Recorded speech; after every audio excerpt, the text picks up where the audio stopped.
নমস্কাৰ স্বাগতম জনাইছো যোৱাবাৰৰ ভিডিঅ'টোত আমি 18 আগষ্টলৈ কেইটামান কাৰেণ্ট এফেয়াৰ্স আলোচনা কৰিছিলো আজিৰ ভিডিঅ'টোত 19 আগষ্টৰ পৰা 25 আগষ্টৰ ভিতৰত কেইটামান আমি ইম্পৰ্টেন্ট কাৰেণ্ট এফেয়াৰ্স আলোচনা কৰিম গতিকে আহকচোন চাও প্ৰথম প্ৰশ্নটো কি প্ৰথম প্ৰশ্নটো হৈছে কোনটো প্ৰতিষ্ঠানে আমাজন বনাঞ্চলৰ বাবে বিশ্বৰ প্ৰথমটো কাৰ্বন আঁতৰোৱাৰ বণ্ড জাৰি কৰিছে Which institution has issued the world's first carbon removal bond for Amazon forest তলৰ অপচনসমূহৰ ভিতৰত শুদ্ধ উত্তৰটো হৈছে ওয়াৰ্ল্ড বেংকে প্ৰথমবাৰৰ বাবে কাৰ্বন আঁতৰোৱাৰ বাবে বণ্ড জাৰি কৰিছে আমাজন বনাঞ্চলৰ বাবে দ্বিতীয় কোৱেশ্চনটো হ'ল পেৰিছ পেৰালিম্পিক 2024ৰ মুকলি অনুষ্ঠানত ভাৰতীয় দলটোৰ পতাকাবাহী কোন Who is the flag bearer of the Indian contingent at the opening ceremony at the Paris Paralympics 2024 শুদ্ধ উত্তৰটো হৈছে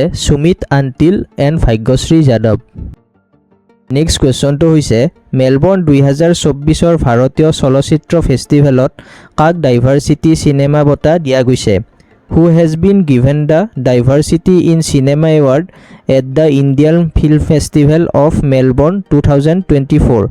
চমুকৈ IFFM মানুহজন হৈছে ৰাশিকা দুগাল ইয়াৰ পিছৰ কোৱেশ্চনটো হ'ল কোনখন ৰাজ্য চৰকাৰে মুখ্যমন্ত্ৰী যুৱ উদ্যম বিকাশ যোজনা আৰম্ভ কৰাৰ কথা ঘোষণা কৰিছে Which state government has announced to launch মুখ্যমন্ত্ৰী যুৱ উদ্যম বিকাশ যোজনা শুদ্ধ উত্তৰটো হৈছে উত্তৰ প্ৰদেশৰ ৰাজধানী হৈছে লক্ষ্ণৌ ইয়াৰ গভৰ্ণৰ হৈছে আনন্দীবেন পেটেল আৰু ইয়াৰ মুখ্যমন্ত্ৰী হৈছে যোগী আদিত্যনাথ নেক্সট কোৱেশ্চনটো হৈছে আম্পিল হাৰিকেনৰ উৎপত্তি কোন মহাসাগৰত হৈছিল হাৰিকেন আম্পিল অৰিজিনেটেড ইন হুইচ অ'চেন তলত দিয়া অপচনসমূহৰ ভিতৰত শুদ্ধ উত্তৰটো হৈছে পেচিফিক অ'চেন বা প্ৰশান্ত মহাসাগৰ পৰৱৰ্তী কোৱেশ্চনটো হৈছে জেপৰিজিয়া পাৰমাণৱিক শক্তি কেন্দ্ৰটো কোনখন দেশত অৱস্থিত Zaporizhzhia nuclear power plant is located in which country তলত অপচনসমূহ দিয়া হৈছে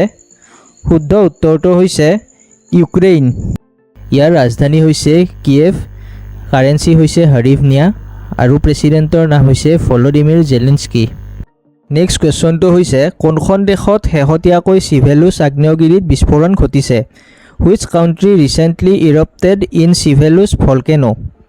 তলত দিয়া অপচনসমূহৰ ভিতৰত শুদ্ধ উত্তৰটো হৈছে ৰাছিয়াত থকা চিভেলুছ জ্বালামুখী এতিয়া চৰ্চাত আছে ৰাছিয়াৰ ৰাজধানী হৈছে মস্কো ইয়াৰ কাৰেন্সি হৈছে ৰুবল আৰু ইয়াৰ প্ৰেছিডেণ্টৰ নাম হৈছে ভ্লাদিমিৰ পুটিন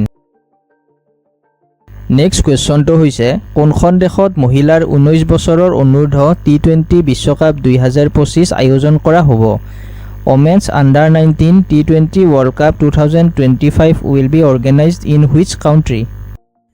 তলৰ অপচনসমূহৰ ভিতৰত শুদ্ধ উত্তৰটো হৈছে মালয়েছিয়াৰ ৰাজধানী হৈছে কুৱালালামপুৰ ইয়াৰ কাৰেন্সি হৈছে ৰিংগিত আৰু ইয়াৰ প্ৰেছিডেণ্টৰ নাম হৈছে আনৱাৰ ইব্ৰাহিম নেক্সট কুৱেশ্যনটো হৈছে উত্তৰাখণ্ডৰ বিখ্যাত পত্থৰ যুদ্ধ বাগৱাল ক'ত অনুষ্ঠিত কৰা হয় Where is the famous Patthar Yudh Bagwal held in Uttarakhand? শুদ্ধ উত্তৰটো হৈছে দেৱীধুৰা নেক্সট কুৱেশ্যনটো হ'ল কোনখন দেশত হনুমানৰ ষ্টেচু অফ ইউনিয়ন স্থাপন কৰা হৈছে In which country has the Statue of Union of Hanuman been installed?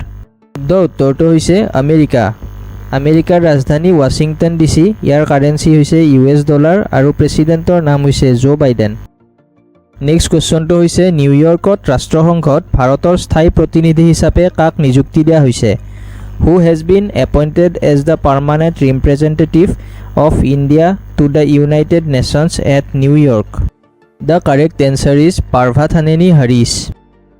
Next কুৱেশ্যনটো হৈছে যোৱা 23 আগষ্টত প্ৰথম ৰাষ্ট্ৰীয় মহাকাশ দিৱস উদযাপন কৰা হয় প্ৰথম ৰাষ্ট্ৰীয় মহাকাশ দিৱসৰ বিষয়বস্তুটো কি আছিল ইয়াৰ বিষয়বস্তুটো আছিল touching lives while touching the moon India space saga next কুৱেশ্যনটো হৈছে শেহতীয়াকৈ কোনখন ৰাজ্যৰ প্ৰাক্তন মুখ্যমন্ত্ৰী চালচেং চাদা মাৰাকৰ মৃত্যু হয় Which state's former chief minister চালচেং চাদা Marak passed away recently? শুদ্ধ উত্তৰটো হৈছে মেঘালয়াৰ ৰাজধানী হৈছে শিলং মেঘালয়াৰ গভৰ্ণৰ হৈছে CH বিজয় শংকৰ আৰু মেঘালয়ৰ চিফ মিনিষ্টাৰৰ নাম হৈছে কনৰাড চাংমা যদি ভিডিঅ'টো ভাল পাইছে এটা লাইক কৰি দিব। নেক্সট কুৱেশ্যনটো 2024 চনৰ চিনচিনাটি টেনিছ অপেনত পুৰুষৰ একক খিতাপ কোনে লাভ কৰিছে? হু won the men's singles title at the Cincinnati Tennis Open 2024?